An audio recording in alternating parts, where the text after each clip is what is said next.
चाहे बिजनेस हो या फिर मान लो कुछ जो है ना हम कहीं किसी ऑफिस में हैं, मतलब ऐसा कहने का मतलब ये है कि जो भी रोजगार जिससे हमारा जीवन और परिवार चल रहा है वो आजीविका और जीवन आप हो। तो जीवन के लिए है आजीविका, लेकिन होता उल्टा है। जो अमूल्य जीवन है ये आजीविका में ही पूरा हो जाता है कि नहीं? बिल्कुल। और आप देखो कि उसके बाद भी मुझे लगता है कि अगर तृप्ति और पूर्णत्व का एहसास हो, उतना चलने के बाद भी 80 साल 90 साल व्यक्ति चले और उस चलने के बाद भी अगर पूर्णता का एहसास होता हो, एक पूर्णत्व का एहसास होता हो, कहीं ना कहीं अंदर एक समाधान, एक समाधान वाला जीवन अगर बनता हो तो भी वो चलना ठीक है। लेकिन मुझे लगता है कि उल्टा जैसे जैसे हम और ज्यादा बड़े बड़े होते जाते हैं उतने और विकृत होते चले जाते हैं और आखिरी में तो बहुत विकृत होकर मरते हैं। इसलिए मुझे ये लगता है कि जीवन में जरूरी है लक्ष्य का निर्धारण करना। तो वो लक्ष्य अगर संसार है तो संसार तो हमको अतृप्त ही जो है ना मारेगा। और अगर हमारे जीवन का जो गोल है, हमारे जीवन का जो लक्ष्य है वो आत्म साक्षात्कार है, भगवत साक्षात्कार है, अध्यात्म है, तो अगर वो लक्ष्य है तो फिर भगवान जी की कृपा से कहीं ना कहीं तो पहुंच ही जाओगे। क्योंकि इस संसार में आप एक चीज देखिए, भयंकर बिखराव है। और पहले हम संसार को जोड़ते हैं युवावस्था में और फिर वृद्धावस्था में ऐसी स्थिति आती है, अगर साधक, अगर व्यक्ति अंतर्मुख नहीं है तो उसका बिखरना मतलब तय है ही है। आप ये देखिए कि मुझे लगता है कि जब जैसे आदमी की उम्र होती है वो रिटायरमेंट की ओर जाता है, बच्चे बिजनेस वगैरह बच्चे संभालते हैं और उसके बाद बच्चे अपने कार्य में व्यस्त हो जाते हैं, उनके पास फिर बुजुर्गों के लिए समय नहीं है। तो अगर वो बुजुर्ग को जो है ना भजन करने का अभ्यास नहीं है तो फिर क्या होगा कि वो जबरदस्ती जो है घर के कामों में अपनी अकल लगाते रहेंगे, बच्चों को डिस्टर्ब करते रहेंगे, उससे बच्चे और उनमें विक्षेप होना शुरू हो जाएगा। तो मुझे लगता है कि अगर वहाँ बहुत ज़्यादा ज़रूरत नहीं है, मस्त अपने जो है ना, अगर बेटा जितना पूछे और घर के जो लोग जितना पूछे उतना ठीक है, और बाकी जो है कहीं ना कहीं अच्छा स्वाध्याय करो, कहीं ना कहीं अच्छा कुछ सुनो, कहीं ना कहीं कुछ अच्छा जियो, कहीं ना कहीं कुछ नहीं है तो ठाकुर जी के नाम का स्मरण करते रहो, माला लेके बैठे रहो। तो वो जो है अगर ऐसा जीवन होगा तो धीरे धीरे करके कहीं ना हम अंतर्मुक्ता की ओर जाएंगे। और नहीं तो क्या होगा, संसार हमारी उपेक्षा करता चला जाएगा और हम और अशांत होते चले जाएंगे। अभी एक बुजुर्ग को मैंने देखा जो इस आश्रम से भी बहुत वर्षों से जुड़े हुए थे। तो 2 साल पहले माता जी गुजरी, उनकी जो धर्मपत्नी, वो काका भी करीब 85 के आसपास उम्र थी। तो अभी क्या हुआ फिर कि माता जी के जाने के बाद मैंने एक चीज और अनुभव की है। अभी लोगों को देखता हूं तो क्या अनुभव किया, दोनों ये क्या अनुभव किया कि मुझे लगता है कि युवावस्था में जितनी ज्यादा जरूरत नहीं है पत्नी की, उससे ज्यादा जरूरत व्यक्ति को गृहस्थाश्रम में वृद्धावस्था में। क्योंकि वृद्धावस्था में जो मैंने कहा कि बच्चे अपने कार्य में लग जाते हैं। अब जो है ना वो पति पत्नी आपस में अगर दोनों है तो कम से कम बैठ करके वो ना अपना थोड़ा वक्त गुजार सकते हैं, बातें कर सकते हैं, कुछ अच्छा जीवन जी सकते हैं। अगर एक बचा तो हमने देखा माता जी के जाने के बाद वो काका इतने अशांत हुए, इतने मतलब दुखी हुए, और कुछ दिन के बाद लकवा मार गया। और लकवा मार गया राइट साइड। और उसके बाद एक दिन आईसीयू में तो मैं गया हुआ था, तो बच्चे लोग मुझे ले गए, तो मैं वहाँ गया तो लकवे में क्या वो जीभ भी ना उनसे बोला भी ना जाए, राइट हैंड लिखा भी ना जाए, जीभ से बोला भी ना जाए। और वो मुझसे इतना कुछ कहना चाह रहे थे, मतलब मैं उस दिन मैंने कहा कि हे विधाता, क्या मतलब इनके अंदर क्या घट रहा होगा। अपना जो भाव व्यक्त ये करना चाहते हैं मेरे साथ, ना लिख के कर सकते हैं क्योंकि हाथ भी काम कर नहीं रहा, और ना जीभ से बोल सकते हैं। तो मैं उनके बहू और बेटे की तरफ देखा तो मैंने कहा क्या बोल रहे हैं। बोले महाराज जी हम भी नहीं समझ सकते। सोचिए वो आदमी कैसी व्यथा में गया होगा। तो इसलिए मुझे ये लगता है कि ये जो संसार है ना, तो ये तो हमको अतृप्त ही यहाँ से विदा करेगा। इस तृप्ति के साथ अगर संसार हमारा लक्ष्य है तो नारे तृप्ति के साथ इस संसार से हम विदा हो ही नहीं सकते। तो मुझे ये लगता है कि कहीं ना कहीं जो जितनी जिम्मेदारियां हैं संसार में उसको कुशलता से निभाओ। ऐसा नहीं उससे भागना है। ये शरीर है, आप एक चीज देखो, हम लोग मैं 13.5 साल का था तब संन्यास ले लिया, बहुत छोटा सा था, घर से भाग गया, तो बहुत जंगलों में रहे, इधर उधर रहे। लेकिन आज हूं तो मैं भी समाज में ही, कहाँ भाग जाऊंगा। तो मुझे लगता है कि कोई भागना समाधान नहीं है, जो जहाँ है वो वहाँ जागे, जागना समाधान है। तो वो जागना क्या है, वही हमने कहा कि ये जो संसार है ये हमारे जीवन का लक्ष्य ना हो। जीवन का जो लक्ष्य है वो कहीं ना कहीं परमात्मा हो, वो कहीं ना कहीं जो है आत्म साक्षात्कार हो। तो इसके लिए जो है ना अभ्यास ये एकाएक नहीं होगा, ये आपको अभ्यास शुरू से ही डालना पड़ेगा। तो शुरू से अगर अभ्यास डालेंगे तभी जाकर के वृद्धावस्था में उस बिंदु पे आप ठहर पाओगे। नहीं तो क्या होता है कि जीवन भर तो हमने संसार जिया है, तो फिर वृद्धावस्था में भजन होना बहुत मुश्किल है। तो ये अभ्यास अभी से डाल लो, जब शक्ति है आपके पास, बहुत सही समय है, अभी से अभ्यास डाल दो। और वहाँ भी बहुत कुशलता से, जो मैंने कहा कि भगवान ने जो जिम्मेदारी घर में हमको दी है, मतलब कुशलता से उसका निर्वहन करो, बहुत अच्छे से, एक कर्तव्य के भाव से।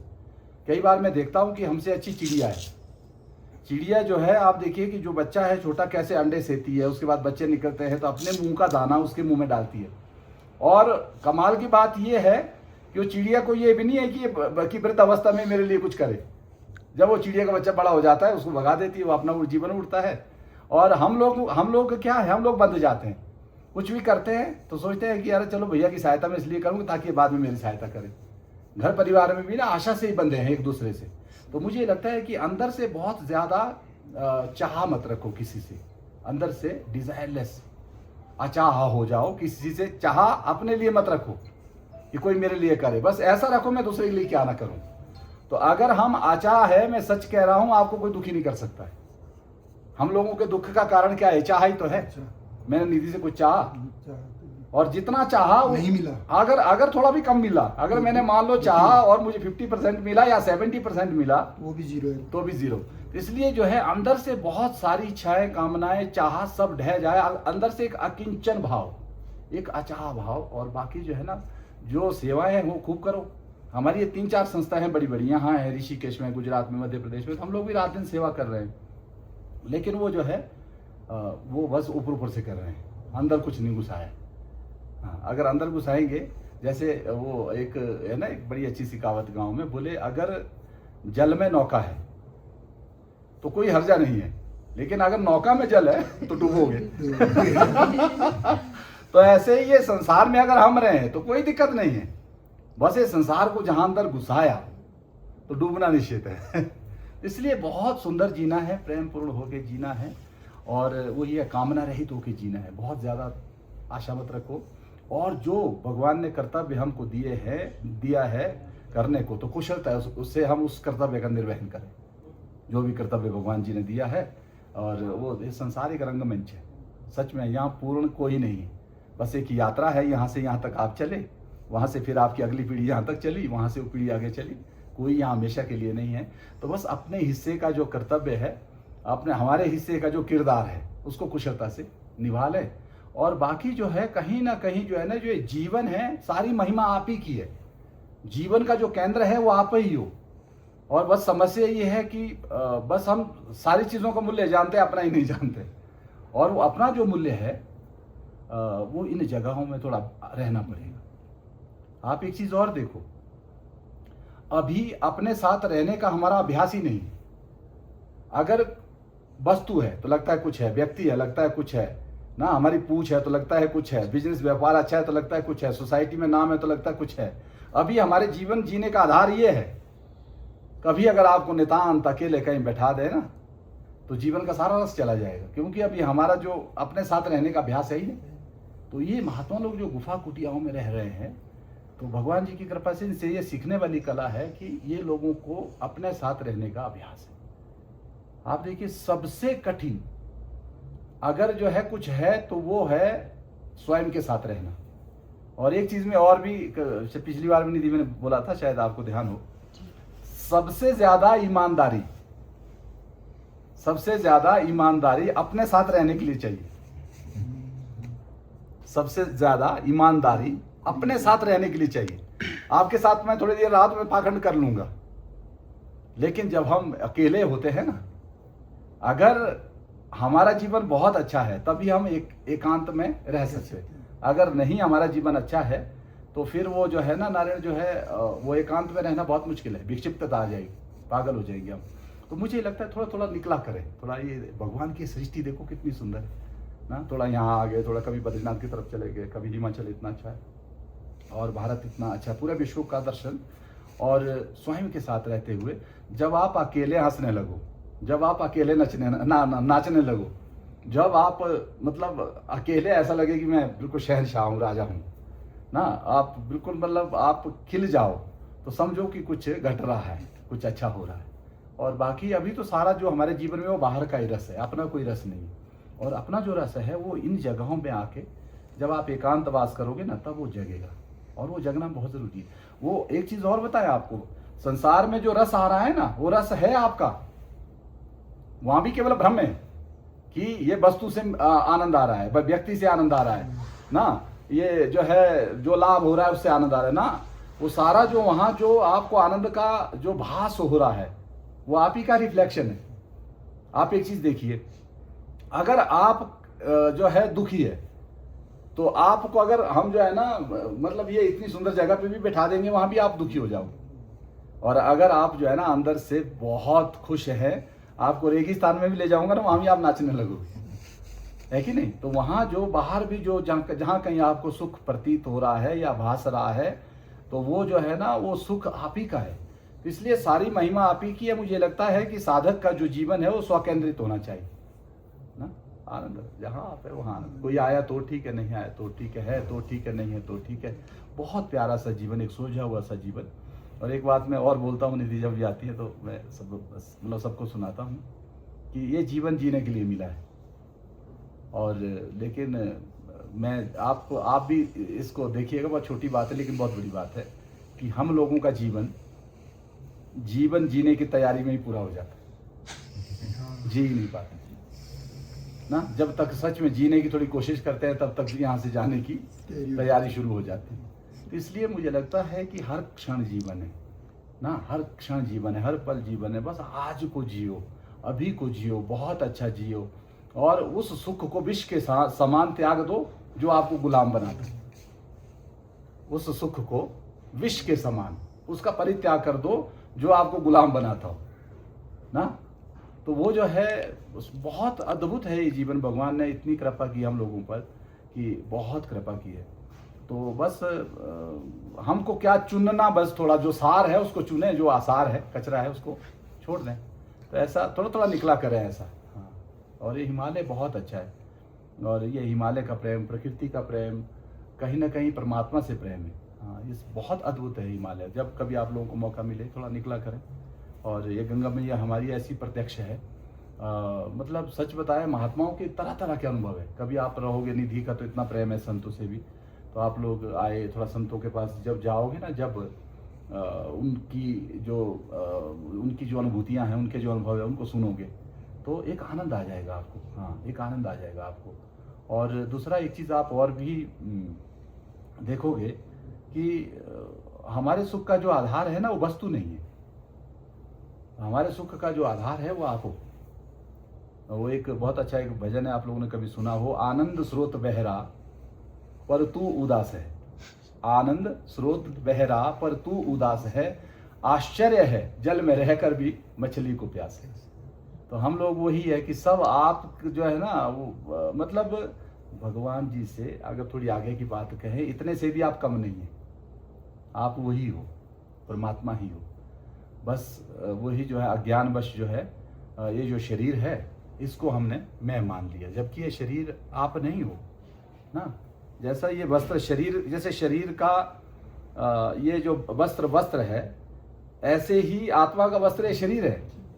भगवान जी ने गीता जी में कहा है, वांसांसी जीर्णानि यथा विहाय, बोले हे अर्जुन, जैसे व्यक्ति पुराने वस्त्रों का परित्याग करके नए वस्त्रों को धारण करता है, इसी तरह से जीवात्मा भी पुराने शरीर का परित्याग करके नए शरीर को धारण करता है। और पुनर्जन्म का जो हेतु है वो साकाम कर्म है। कर्म दो तरह के, निष्काम और साकाम। क्योंकि अगर निष्काम कर्म आप करोगे तो उसका फल नहीं बनेगा। अगर आप निष्काम कर्म करोगे उसका फल नहीं बनेगा। अगर साकाम कर्म करोगे तो उसका फल बनेगा। तो उस फल को भोगने के लिए फिर जन्म लेना पड़ता है। तो इसीलिए वैलेंस जब जीरो होगा ना तब जाकर के वो मुक्ति है, वो मोक्ष है।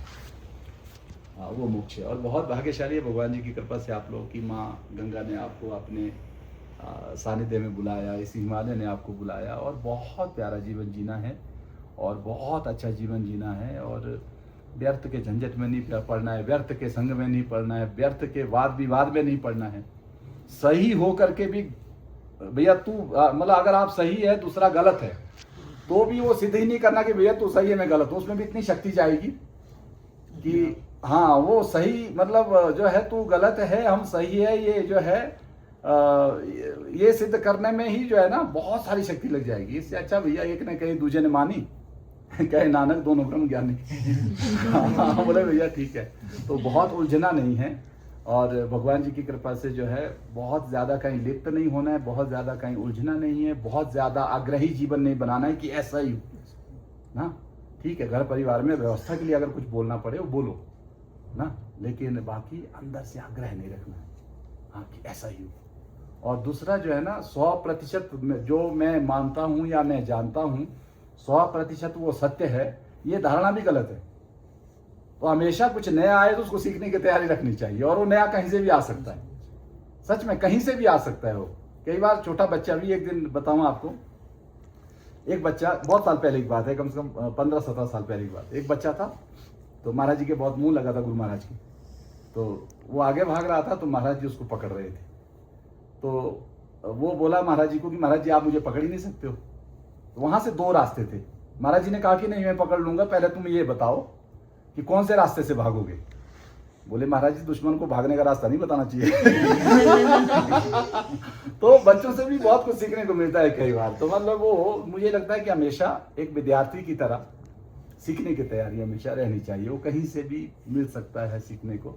और बाकी वही है कि जीवन का लक्ष्य सबसे पहले निर्धारण करना है, वो आनंद को चुनना है, परमात्मा को चुनना है, स्वयं को चुनना है। अगर आपका स्वयं का जीवन जो है ना, कई बार लगता है कि आदमी अपने से प्रेम करने की बात कर रहा है तो फिर वो दूसरों से प्रेम नहीं कर पाएगा। अगर व्यक्ति अपने से प्रेम करेगा तभी वो दूसरों से प्रेम कर सकता है। जिसको स्वयं से ही प्रेम नहीं होगा वो दूसरों से कहां से प्रेम कर लेगा। थोड़ी देर अभिनय कर लेगा, थोड़ी देर नाटक कर लेगा, अभिनय कर लेगा, और उसके बाद वो घृणा अंदर की बाहर निकल ही आएगी। एक बात आपको और बताएं, व्यक्ति अच्छा होने के लिए सोचता है कि मैं अच्छा काम करूंगा तो मैं अच्छा होऊंगा, ऐसा ही सोचते हैं ना लोग। जबकि हमारे जो संत है वो कहते हैं कि ठीक है कुछ हद तक ये चिंतन ठीक है, लेकिन इससे भी ऊपर की बात ये है कि कर्ता यानी मैं या आप, कर्ता अगर सुंदर होगा तभी उसकी क्रिया सुंदर होगी। मतलब कर्ता के संस्कार अगर अच्छे होंगे तो तभी वो अच्छा कार्य करेगा। अगर कर्ता सुंदर नहीं है तो उससे सुंदर कार्य हो ही नहीं सकते। तो हमारे जो महात्मा है वो कहते हैं गुरुजन कि पहले कर्ता को सुंदर होना है। अगर आप सुंदर हो गए, कर्ता सुंदर का मतलब शरीर की सौंदर्य से नहीं है, संस्कारों की, मन की। तो अगर कर्ता सुंदर है तो उसको फिर अच्छे काम करने थोड़ी पड़ेंगे, वो तो उसका स्वभाव हो जाएगा। अच्छा आदमी जहां भी जाएगा वो अच्छा ही कार्य करेगा। और अब बस मूल यही है कि हम लोग जो है ना बाहर से सुंदर मतलब अच्छा करने की कोशिश करते हैं, लेकिन खुद शुद्ध होते नहीं। तो सबसे पहले खुद अच्छा होना है, और अगर हम अच्छे हो गए तो फिर हम जहां भी रहेंगे तो वहीं खुशबू फैलाएंगे, जहां भी रहेंगे वहीं खुशबू फैलाएंगे। और वही हमने कहा कि भगवान जी की कृपा से कि अगर हम स्वयं से प्रेम करेंगे तो तभी आप ये सारी सृष्टि से भी प्रेम करोगे। एक दिन एक सज्जन मिले हमको, तो वो 2 लोग द्यारा बुग्याल जा रहे थे। द्यारा बुग्याल सुना होगा आप लोगों ने। तो जा रहे थे तो उसमें एक करीब 75 के थे। नारायण जी करके है, उत्तरकाशी के पास एक जगह है, गंगोरी से अंदर जाते हैं एक जगह है, तो वहाँ उनका आश्रम है। बहुत अच्छे साधक है, 75 साल के। तो उनके साथ एक युवा साधक थे। तो द्यारा जाके वो साधक को कुछ काम था उत्तरकाशी, वो उनको छोड़ के आ गए द्यारा से, सेम डे जाना आना था। तो रात को 8:30 बजे मुझे फ़ोन आया उनका। तो वहाँ द्यारा के पास भी हमारे एक आश्रम में निधि जानती है। तो उनका फ़ोन आया कि स्वामी जी मैं ऐसे ऐसे यहाँ जंगल में फंसा हूँ, मेरे पास ना टॉर्च है और मैं करीब रैथल पहुँच गया हूँ, और थोड़ा मुझे आश्रम तक लाने के लिए कुछ कर सकते हो। तो फिर मैं वहाँ गाड़ी लेके गया रैथल, और वहाँ से थोड़ा सा ऊपर चढ़ा तो वो आ रहे थे नीचे। तो मैंने कहा कि आप इतनी बड़ी उम्र और आप अंधेरे में आए कैसे, और सेम डे मतलब 9 किलोमीटर गए, 9 किलोमीटर आए। तो मैंने कहा कि आप कैसे आए? बोले स्वामी जी, जब मैं बिल्कुल मतलब जो है ना शक्तिहीन हो जाता था, जब शरीर बिल्कुल लगता था मैं गिर जाऊंगा, तो बोले मैं पेड़ को आलिंगन करता था, पेड़ को बोले बहुत आलिंगन करता था और पेड़ को गले लगाता था, और बोले उससे मुझे फिर ऊर्जा मिलती थी। बोले फिर मैं चलता था। तो 9 किलोमीटर पैदल गए, 9 किलोमीटर आए सेम डे, और दिहाड़ आया ऐसा बिल्कुल निधि जानती है, काफी खड़ी चढ़ाई है। तो बोले स्वामी जी कि वो पेड़ से मुझे इतनी ऊर्जा मिली, तो मतलब कि बोले वो उस ऊर्जा के कारण मैं आया। तो वो जो ऊर्जा है ना, वो चैतन्य की ऊर्जा है ना। तो वो जो है वो पेड़ के साथ जो है ना आत्मीय भाव। तो यहाँ जड़ तो कुछ भी नहीं है। ईशा वास्यमिदम सर्वम यत् किंच जगत्याम जगत तेन त्यक्तेन भुंजी था माँ गृधा का सुदनम। बोले ईशा वास्यमिदम सर्वम यत् किंच जगत्याम जगत। तो आखिरी का जो सबसे ऊपर का जो ज्ञान है ना, वो यही है कि कण कण में वही ईश्वर है। उस ईश्वर को छोड़ करके दूसरा कुछ भी नहीं। तो उस ईश्वर तत्व को छोड़ के जो सारी सृष्टि अणु अणु में हुई, मतलब कण कण वही परमात्मा है बिल्कुल। तो बहुत कृपा है भगवान जी की कि आप लोग आए, बहुत अच्छे। मुझे लगता है माता जी भोजन में इंतजार कर रही है, मैं भी चलता हूँ साथ।